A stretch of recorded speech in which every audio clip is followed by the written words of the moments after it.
আসসালামু আলাইকুম। ফেনীতে বন্যার পানি নেমে যাওয়ার পরে ফেনীর বর্তমান পরিস্থিতি কেমন সেটি আপনাদেরকে দেখানোর জন্য আরেকটা ভিডিও নিয়ে চলে এলাম। তো এই ভিডিওটি আমি শুরু করতে যাচ্ছি আপনার হচ্ছে যে ফেনী দোয়েল চত্বর থেকে যাব ফেনী হসপিটাল মোড় পর্যন্ত। এদিকে সড়কের পরিস্থিতি কেমন, পানি এখনও আছে কিনা বা কোথায় কোথায় পরিস্থিতি কেমন সেটি আপনাদেরকে দেখানোর চেষ্টা করব। এর আগে আমি আরেকটা ভিডিও দিয়েছিলাম মহিপাল থেকে ফেনী দোয়েল চত্বর পর্যন্ত, সেটি যারা দেখেননি তারা দেখে নেবেন। এই মুহূর্তে আমরা আছি ফেনী পুরনো জেলখানা মোড়, যেটি সেই জেলখানা মোড়ে।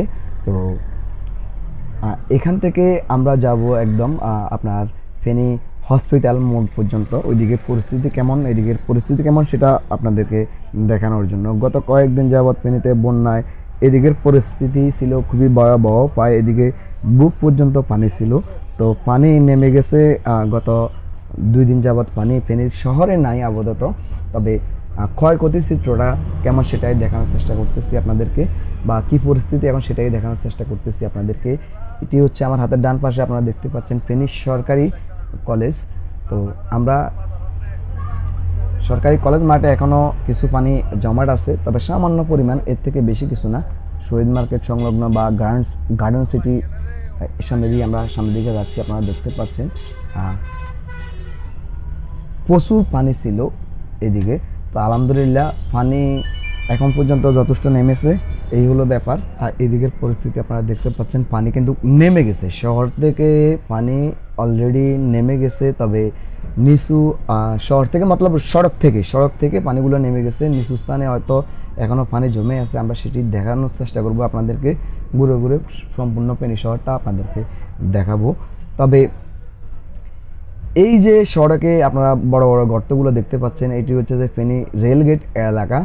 তো এইখানে আমরা তখন ভিডিও করিনি, অন্যদের ভিডিওতে আমরা দেখেছি এবং টিভি সংবাদে আমরা দেখেছি প্রায় বুক পর্যন্ত পানি ছিল, গলা পর্যন্ত পানি ছিল। এত দুর্বিষহ অবস্থার মধ্যে পড়েছে আমাদের ফেনী শহরের বাসিন্দারা, ফেনীতে যারা ছিলেন তখন। তো আলহামদুলিল্লাহ এদিকে যখন পানি কমেছে, ধরা যায় ফেনী শহরের বিভিন্ন জায়গায় পানি কমে গেছে। এই যে আপনারা সামনে যে গাড়িটা দেখতে পাচ্ছেন, এটা করে টান নেওয়া হচ্ছে, সম্ভবত ফুলগাজী অথবা পরশুরাম ওইদিকে যাবে এই গাড়িগুলো।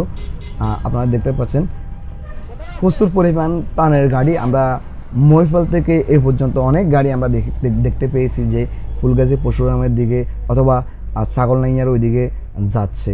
প্রচুর গাড়ি, এভাবে প্রচুর গাড়ি রয়েছে। তবে এখন পর্যন্ত আপনার শহরের মধ্যে পানি সড়কে তেমন একটা দেখা যাচ্ছে না। সামনে গেলে পরিস্থিতি কেমন সেটি আপনাদেরকে দেখাবো। কিছু কিছু স্থানে আমরা দেখতে পেয়েছি বড় বড় গর্ত হয়ে আছে।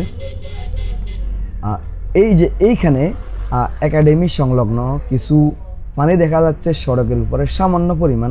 একজন জাল মারতেছে শহরের এখানে, জাল মাইরা উনি কি করতেছে সেটা আমি জানি না, তবে উনি জাল মারতেছে। ও একজন আর দুইজন না, অনেকে এখানে এখনো জাল মারতেছে। তার মানে পানি কিছুটা আছে এখানে, যাই হোক অত বেশি না।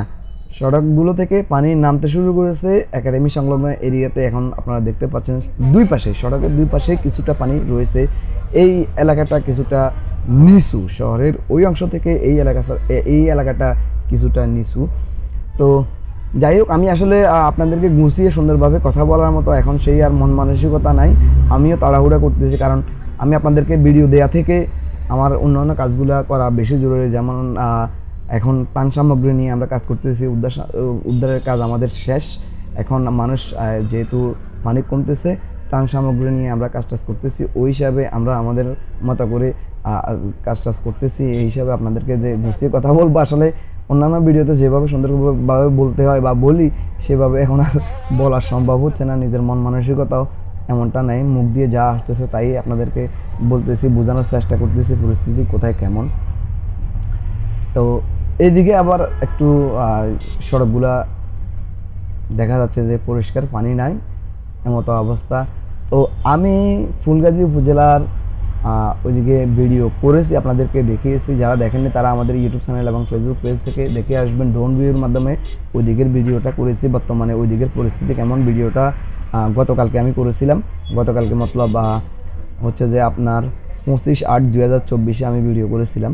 তো আপনারা দেখলে বুঝতে পারবেন ওইদিকে এখনও যথেষ্ট পরিমাণ পানি রয়েছে। এখনও প্রচুর পানি রয়েছে। পানি কমেছে এটা কথা ঠিক আছে, কিন্তু ওই পরিমাণ কমেনি যে মানুষ নিজের বসতবাড়িতে গিয়ে উঠতে পারবে বা ওখানে স্থায়ী হতে পারবে, এরকমটা না।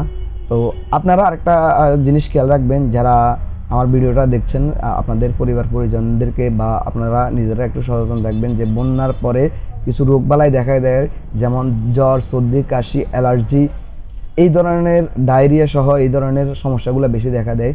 তো এখনকার ভিডিওটা ছিল এই পর্যন্ত। পরবর্তী ভিডিও আসছে একটু পরে ইনশাল্লাহ আপনাদেরকে দিব, সঙ্গে থাকবেন, আপনারা দেখতে পাবেন।